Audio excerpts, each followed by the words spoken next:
बजरंग दल, करनी सेना के लोग लगातार अभद्रता करते आ रहे हैं, चाहे चंद्रशेखर आज़ाद के खिलाफ हो या भीम आर्मी के खिलाफ हो। आपके नज़रिए से उनको क्या अपील आप करना चाहेंगे कि इस गाँव के माहौल को शांतिपूर्वक यहीं समाप्त कर देना चाहिए कि इस तरीके से लगातार जो बढ़ावा दे रहे हैं वो बढ़ावा खत्म होना चाहिए कि नहीं होना चाहिए? देखो, अपने प्लेटफार्म पे तो मैंने व्हाट्सएप और फेसबुक के माध्यम से अपील कर दी है कि आप अपने शब्दों को संयमित कर लें, है ना। अब उनके लिए मैं क्या कहूँ,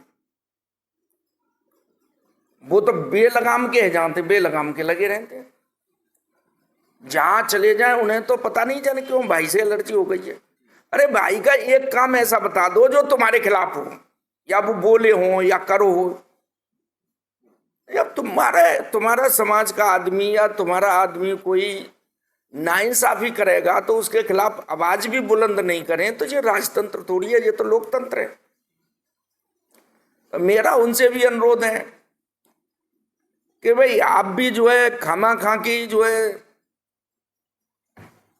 बहाने मत सको निकारो, आप भी प्रयास करो ये खत्म हो मामले, भाईचारे से लोग रह सकें।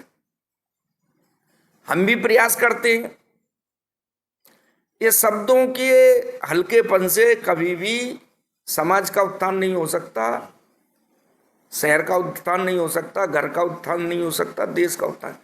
आप मुझे एक बात बताओ नीरज जी, मैं आपके माध्यम से इस जनपद की, चूंकि जिले की और प्रदेश की और देश की बात इसलिए नहीं करता, मैं जिलाध्यक्ष हूं, मैं जनपद के कोई भी नेता, हमारे नेता एडवोकेट भाई चंद्रशेखर आजाद जी के अंदर एक ऐसा वातावरण बता दे अब साल 6 महीने के अंदर जिसमें उन्होंने कभी ये कहा हो कि मैं गलत आदमी के साथ, जिसमें उन्होंने ये कहा हो कि फलानी जात गलत है। उन्होंने कहा है कि सभी जाति के सभी लोग गलत नहीं होते, हर जाति में कुछ लोग गलत होते हैं, ये कहा है ना। तो इतनी सी बात को जो नहीं समझ रहे हैं, तो ये भी समझे कि जिनके अंदर भी कुछ लोग गलत हैं तो जो गलत हैं उन पे तो लगाम लगाओ। हम भी समझे हमारे अंदर जो कुछ लोग गलत हैं तो हम भी लगाम लगाएं, उन्हें समझाएं बुझाएं, नहीं समझाएं बुझाएं तो साथ नहीं देंगे। उनके विचारों से जैसा पता लग रहा है कि चंद्रशेखर आज़ाद जी के जो विचार हैं, उनकी जो विचारधारा हैं, बाबा साहब की विचारधाराओं के साथ वो चल रहे हैं। कहीं ना कहीं देश के सभी हिस्से में देखा जा रहा है कि उनकी बातों का प्रभाव लोगों पर पड़ रहा है। अभी तत्काल में हमने देखा कि एक आयुष ठाकुर थे, आयुष ठाकुर करके चौहान है, उन्होंने भी आज़ाद समाज पार्टी की सदस्यता ली है। कहीं ना कहीं अभी भी कुछ लोग ये मान रहे थे कि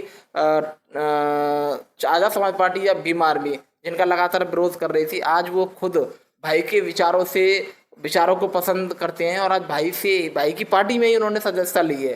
क्या वाकई में चंद्रशेखर आज़ाद जी में इतना बड़ा बदलाव देखने को मिल रहा है कि आज ठाकुर समुदाय के लोग भी सदस्यता ग्रहण कर रहे हैं?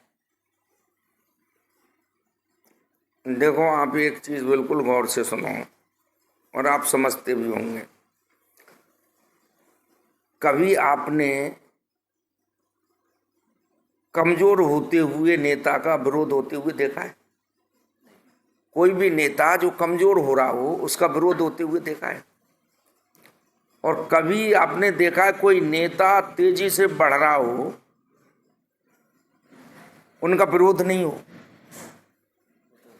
आप जैसे आकलन कर लो, एडवोकेट भाई चंद्रशेखर आजाद इस समय मानवर कांसीराम साहब के सच्चे वारिसान हैं। मानवर कांसीराम साहब के पद चिन्हों पर चलने वाले सच्चे वारिसान हैं। मानवर कांसीराम साहब के सच्चे अनुयायी हैं।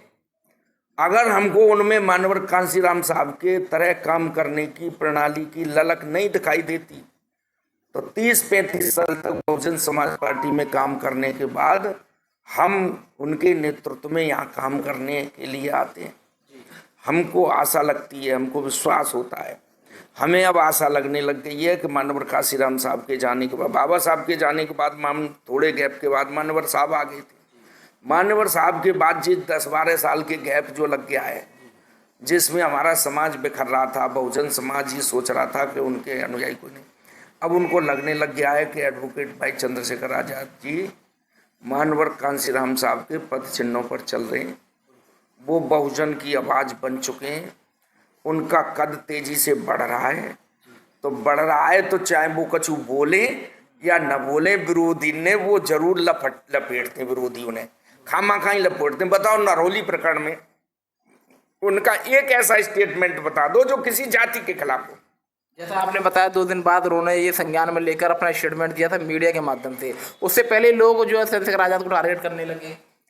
नहीं, मैं कह रहा हूं उसके बावजूद भी, उनके बाद भी तो उन्होंने ये कहा है कि भाई जब आपको न्याय नहीं मिलेगा तो मैं आऊंगा, है ना। इसका मतलब उनको आशा है कि बात सब ठीक बनेगी, है ना। तो अब फिर क्यों भाई उनको लपेट रहे हैं? ऐसा माना जा रहा है कि चंद्रशेखर आजाद जी के नाम लेने पर वो फेमस होना चाहते हैं, लोगों के नजरिए में अपने आप को बड़ा नेता साबित करना चाहते हैं।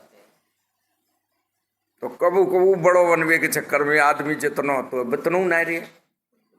आप बताओ, अभी आप कुमार साहब की बात कर रहे हैं, आप मेरे इंटरव्यू लेने के बाद कुमार साहब के पास जाइए, उनसे जो पूछियो कुमार साहब आप पिछलो चुनाव लड़िए, आप जो कह रहे हैं मैं जिस वंश में पैदा हुआ, आप तो क्षत्रिय हैं, हम तो भाई अनुसूचित जाति जाट में, शेड्यूल कास्ट। पिछले चुनाव में आप जाटवन ने कितनों वोट दियो और क्षत्रिय ने कितनों वोट दियो।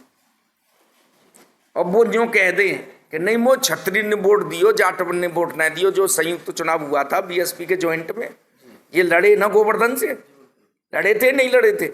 आप पूछ लियो, क्यों हमने माने साहब आप बिल्कुल बड़े हैं, आपके सभी शब्द बड़े हैं, आप जो है कभी झूठ नहीं बोलते हैं। आप जो बता दो मां तुम्हें क्षत्रिय ने कितनों वोट दियो और जाटवन ने कितनों वोट दियो, कछु रख दियो धर्मासौलाद जो ऐसी भी बनते हैं वैसे रखे, तो देखो बेजवाब दे देंगे। तो जिस समाज ने आपको क्षत्रिय होते समय सूर्यवंशी होने के बावजूद भी, क्षत्रिय होने के बावजूद भी वोट दिया और तुम्हारे समाज ने तुमको वोट नहीं दिया, आज उस समाज के बहन बेटी के यहाँ कोई दुर्घटना घट गई है, अब मैं तुम्हारी उनकी बातें मानते हुए मैं ये मानता हूं चलो इनकी गलती है, तो तुम्हारा फर्ज नहीं बनता है कि चलो इसको सुलटाऊं, खत्म करूं, गलत बोलूं, ये फर्ज बनता है। मेरी तो जाति की है, मेरी तो बहन बेटी है, चाहे मेरी की गलती है तब भी मैं उसके साथ हो जाऊं तो, लेकिन मैं नहीं हुआ, मैं बीच का सा रास्ता निकाल रहा हूं।